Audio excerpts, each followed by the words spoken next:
Evening all. So here we are doing Storm Amy.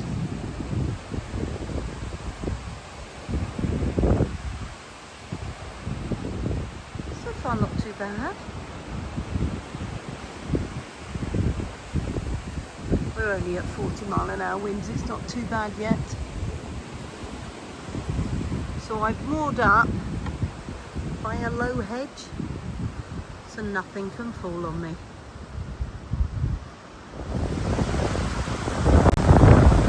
Wow. So this is what 60-mile-an-hour winds look like. This hedge, absolutely brilliant, protecting me really well.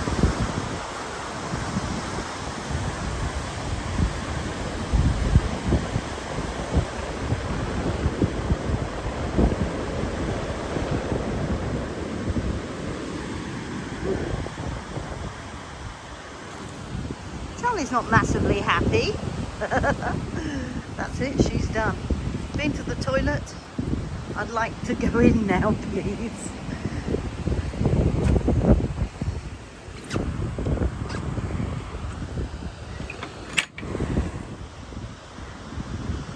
Solar panels are getting covered in leaves and stuff, but never mind. Not much solar today.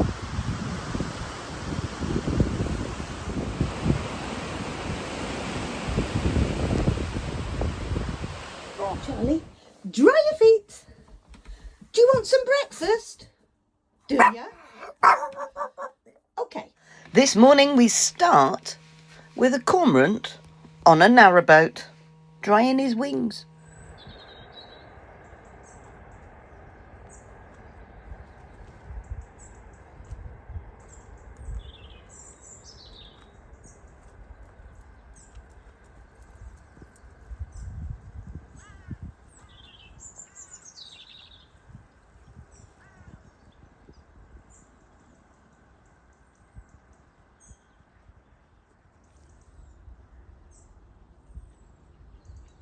Cormorants are so cool.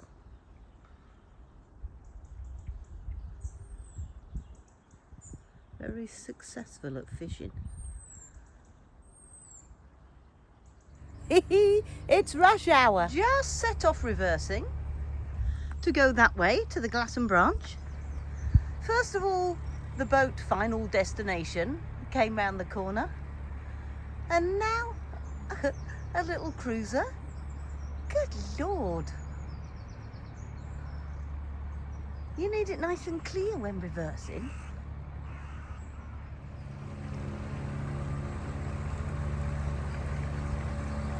Ahoy there! Ahoy! So, all the traffic has gone for a while. So we're now trying our little reverse again. It's a little bit squeezy in places, but we're doing it.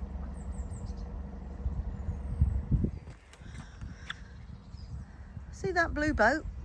In front of that is the water point. Almost there. It's just behind this luxury boat hire boat. We're getting there. Here we are at lock 1 of the Glasson branch. Oh, I'm quite excited. Different sort of lock. Seems quite easy though. Don't need a windlass, it's got one on it. I'll just undo the lock then.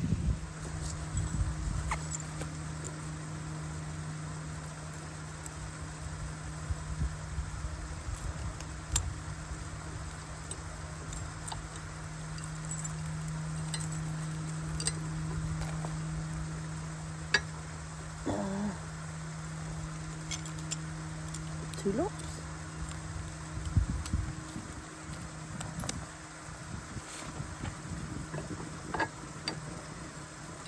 And another one. No, not that. Oh, maybe I can't.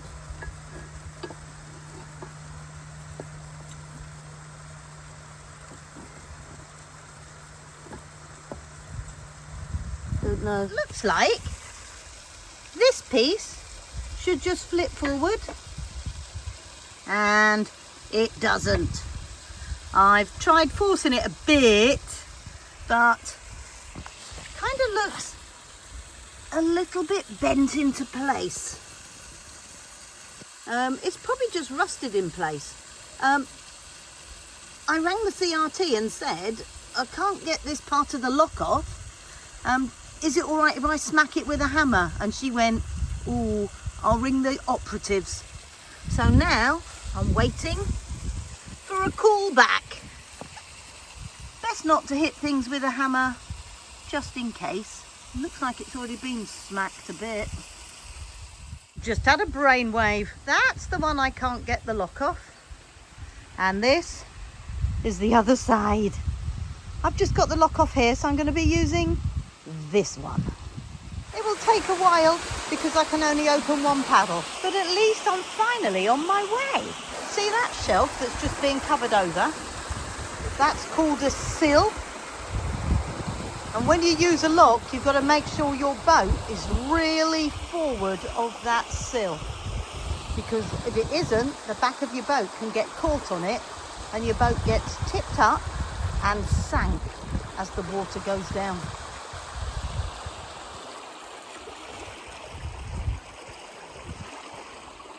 Finally got a call back from the Canal and River Trust who said, smack that lock with a hammer. Doesn't matter if it breaks. So I got to use both sides, and that really speeded things up. I was now properly on my way. These are jolly well greased and easy to use, I must admit. Nice. The lock is now ready, so we're reversing to the Glasson branch. There it is. Just need to go past it and then in. Hurrah! And obviously, because I'm manoeuvring, there's another boat just decided to pull out. Great big wide beam. My lock all ready for myself. Lovely. And here we go. How exciting. A new canal.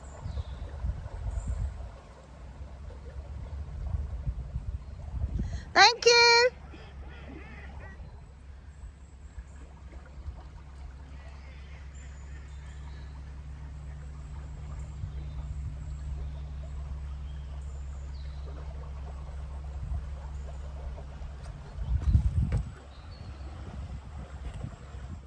Walking backwards, pushing the gate closed.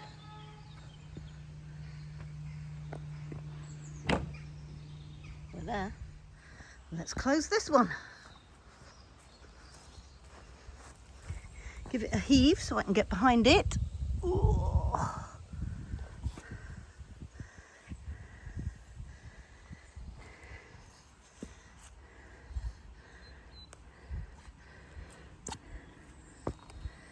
And now we push.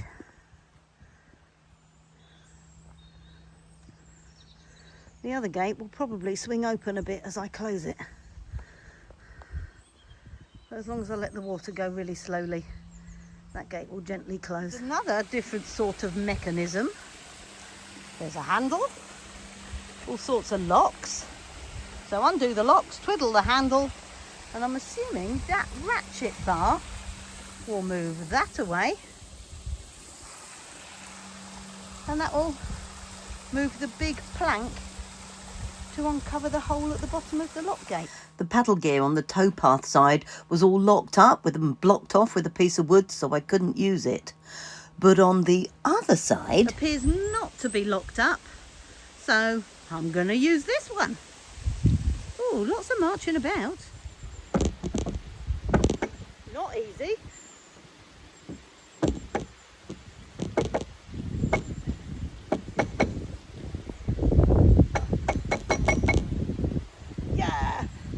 Gently, gently, down she goes. See all these leaves on top of the roof? That was just from sitting at the water point, waiting to find out if it was all right to smack the Canal and River Trust lock with a hammer. It was only an hour. Oh well, I'll clean it when I get down to the bottom. When I estimate how long a journey's going to take, I give myself 20 minutes a double lock. This one took an hour and a half, and I still haven't moored up and gone back to close the gates. Morning all! Oh, we're still going down the Glasson branch. There's an awfully large amount of weed and blanket weed in this canal. My prop is completely full. So I'm gonna hopefully limp to the next lock landing, and then I'm gonna have to clear the prop before I can go anywhere. Oh dear, might be clearing the prop every lock landing. Never mind, it's all an adventure. Just not going anywhere. Time to get in the weed hatch. In the olden days, you used to have to get into the canal, but I've got a little hatch, which is here. Whee! There it is. It's got water in it because it's a wet weed hatch. It's an unsinkable one. So, see that twiddly thing? I've now got to twiddle it and release the plate. What I've just removed, and down in that deep dark hole is my propeller. All done, that's what came off. And now you can see my shiny prop shaft. All is good. As a precaution, when I'm getting weed off my prop shaft, I always take the key out, just so I can't accidentally kick it and start the propeller. Right, off we go, lock 2. The next obstacle on the Glasson branch adventure is a boat tied up to the lock landing. So I'm not quite sure how I'm going to be able to get off my boat so I can work the lock. Seems to be some railings stopping me from being this side. Okay, well, let's work it out when I get there. Obstacle of the boat Brandy on the lock landing has been overcome by Wattway being moored at that sort of angle. But hey, it worked. Right, lock should be full now. I've just emptied my weed hatch for the second time. It was close, but I got past it. Right, let's see if lock 2 manages to empty. It's 1:15 and we're going down in the second lock. I actually left my mooring today at 9 AM. I have filled up with water. Then we farted around with the lock, locking up lock 1. Then we've had to mess with that red boat that is on the lock landing. And now we're almost at the bottom of lock 2. Hey ho. Handy tip for anyone who is using the Glasson branch: when you come across these bridges, hold on with both hands. They are incredibly slippy. Well, that ladder was a little bit slippy to come down. It's all right as long as you hold on tight. Right, to the next lock landing to come back and close the gate, and then limp off to lock number 3. Going past the lock landing for lock 2. Oh, that needs a little bit of TLC. Bless it. Okay, note to self, don't use that one. Right, tally ho, very slowly. I've only just cleared the prop and I'm already covered in weed, so I'm just gonna have to limp along, I think. If there wasn't all this weed on the right hand side, I would just pull my boat, but never mind. We are doing boating. At least it's not boring, eh? The Glasson branch connects the Lancaster Canal with the Lune estuary via Glasson Dock. The branch was finished in 1826, 7 years after the main line of the Lancaster Canal, which was completed in 1819. It provides the canal with a direct link to the sea. There are 6 locks to Glasson Basin, with a further sea lock at Glasson Dock. The Glasson branch follows the line of the River Condor, which runs into the River Lune at Glasson. Nice.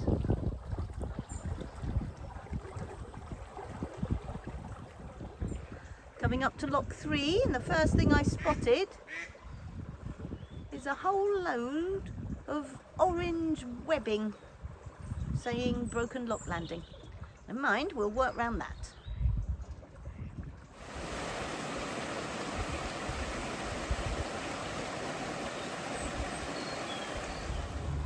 And now we're under an umbrella.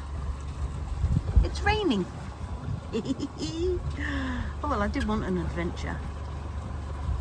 I'm gonna have to stop. Look how slowly I'm going. I've got so much weed on my propeller. Good Lord.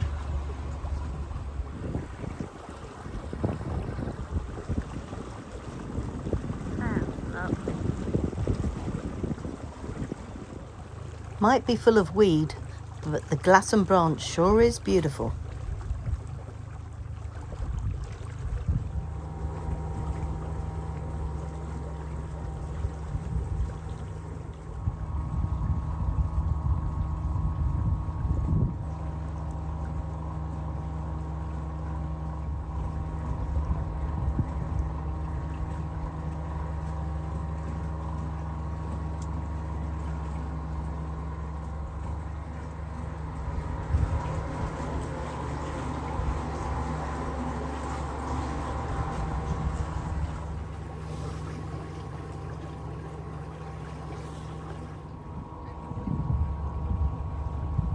You're all right, you lot.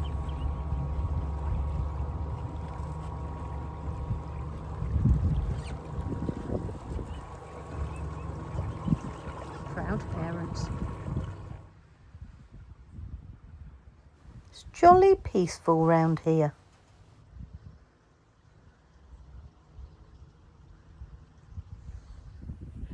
So, quick update.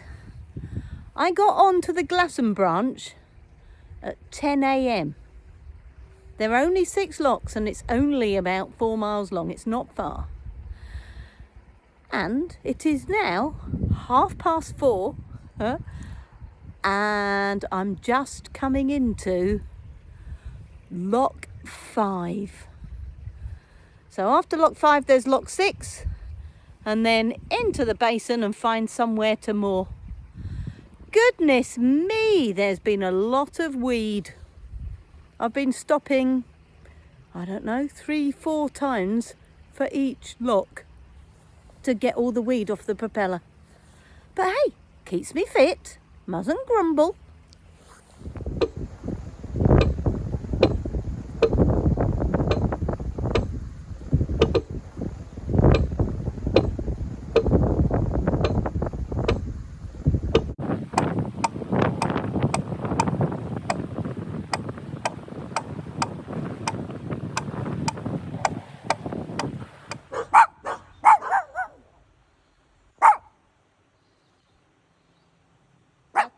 How to keep your dog warm and dry when your couple of hours cruise in the sun becomes many hours cruise in the drizzle. At the bottom lock, lock 6, alongside the towpath is Turnham Mill, which was once fed by canal water and is now a hotel and restaurant. The canal company purchased the mill in order to obtain its right to take water from the River Condor. When it was a working mill, the water from the River Condor was diverted via the mill race into the mill to make the mill wheel go round and make all the equipment work, and then the water came out of the tail race and was diverted into the canal. The canal company wanted access to that water. It's getting dark. I'm exhausted. I've still got lock 6 to do, and if I go through there it's going to be another hour until I get to Glasson Basin because of the amount of weed, and then I'm going to be mooring up in the dark somewhere that I don't know, and I don't think that's safe. So I've made the decision. I've moored up on the lock landing of lock 6. There's nobody coming, and I'm going to leave early in the morning.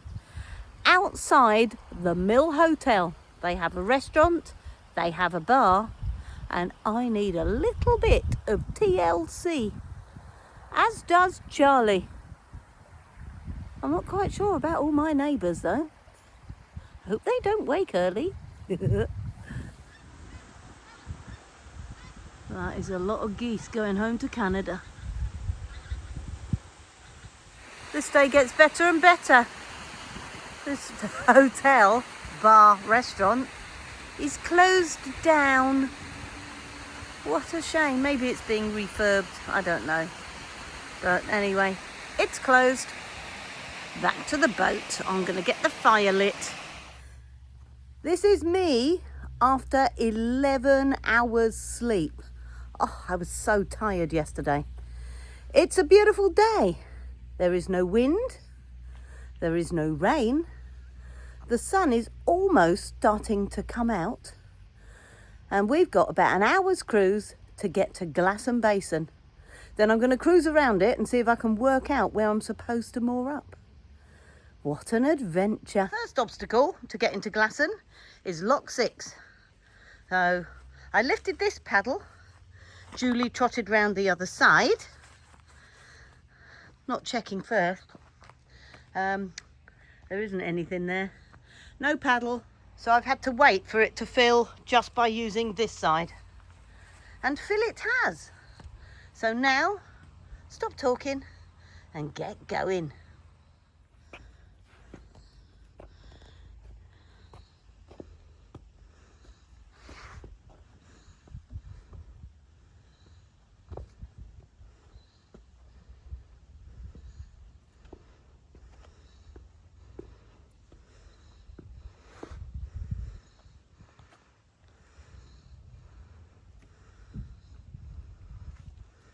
When using locks, it's always important to put the paddles down when you finish with them. Otherwise, you can drain the canal.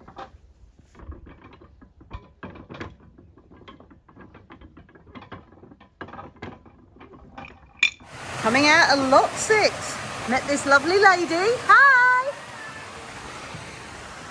And this lovely chap who's going to close the door for me. He actually helped open the paddle because it was a really stiff one. And now he's going to close the gate behind me. So here we go, hot footing to Glasson Basin.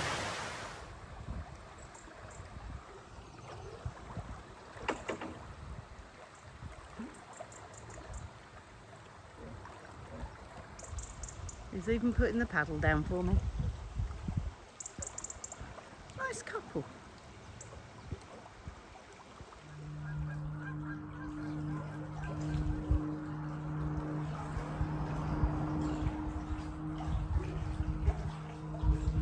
Love that sound. Not the aeroplane.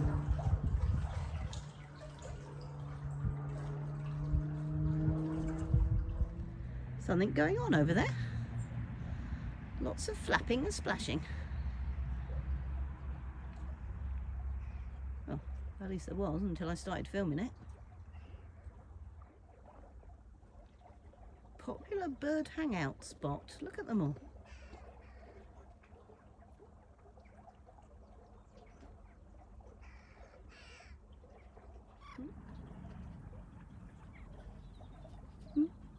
I love the way ducks run on land. What a peaceful spot.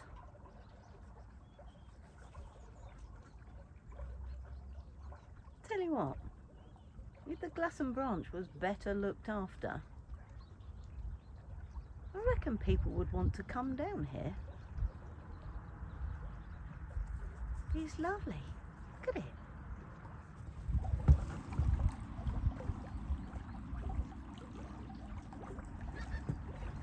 I've got a swan escort.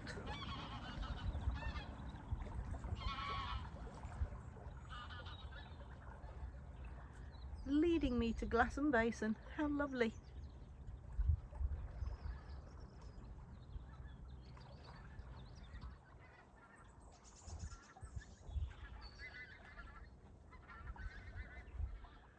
Another load of geese going back to Canada. Can you see the bridge? On the other side of the bridge, if you look underneath it, there seems to be a wall. I think that is the far side of Glasson Basin. And somewhere there's a sea lock that takes you to the estuary of the River Loon and then out to sea. I'm looking forward to exploring. This is quite an unusual boat coming up on the right. It's an old lifeboat. There's quite a few of them in and around London when I went down to London.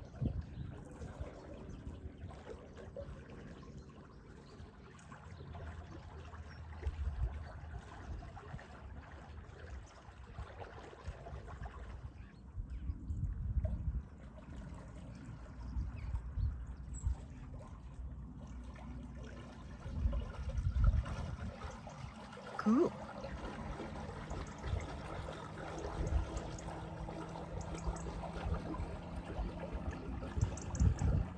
Well, thank you so much for my escort.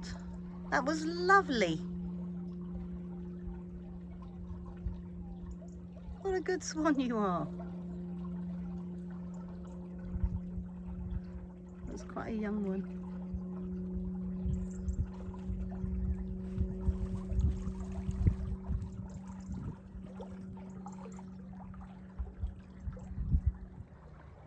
This is the last bridge on the Glasson branch. And on the other side, it's going to open out into the Glasson Basin. Wonder what it looks like.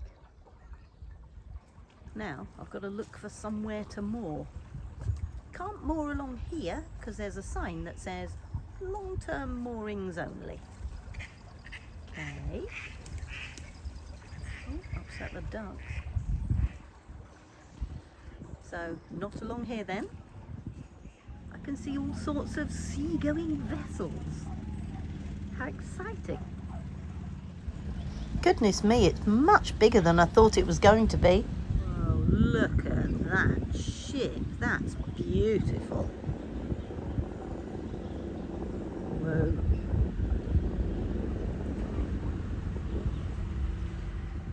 Well, welcome to Glasson Basin. It is enormous. I have no idea where I'm allowed to moor. Can't see any signs. So I'll have a poddle around the basin and see what's what. Feels like I'm going out to sea. Wow.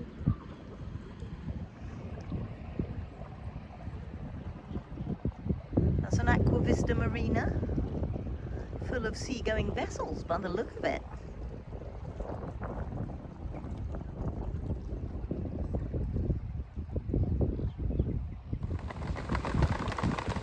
Oh my God!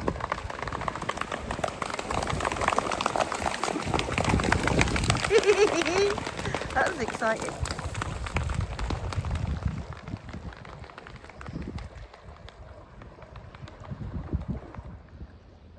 I think that lock over there takes you to the sea lock. Won't be going out to sea. Gonna walk it though, probably. That looks like a permanent mooring because it's got an electric point. And this basin is massive. I suppose the ships that used to bring the goods from around the world to Lancaster were big ships, so they needed a great big basin to come to.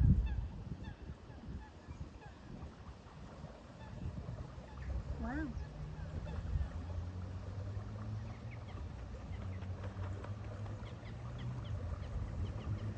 Goodness me, honestly, this is a big spot.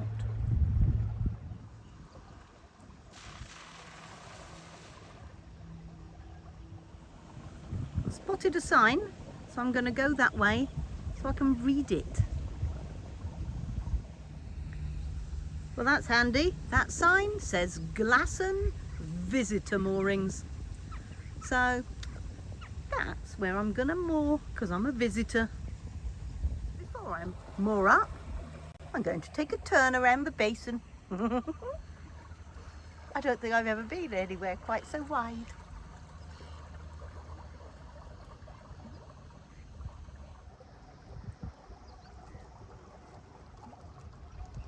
They've got a hoist there. That might be the place that I can get hoisted out to get my blacking done. There's another cormorant doing wing drying. I love the way they do that. And another cormorant city around here. I think they might be sea-going birds, maybe.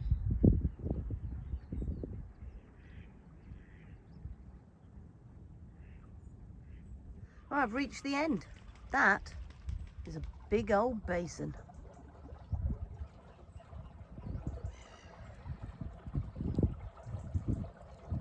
Thanks for watching. Hitting the like button and the notification bell really helps, as does leaving a nice comment. Next week, we're going to be exploring the area around Glasson.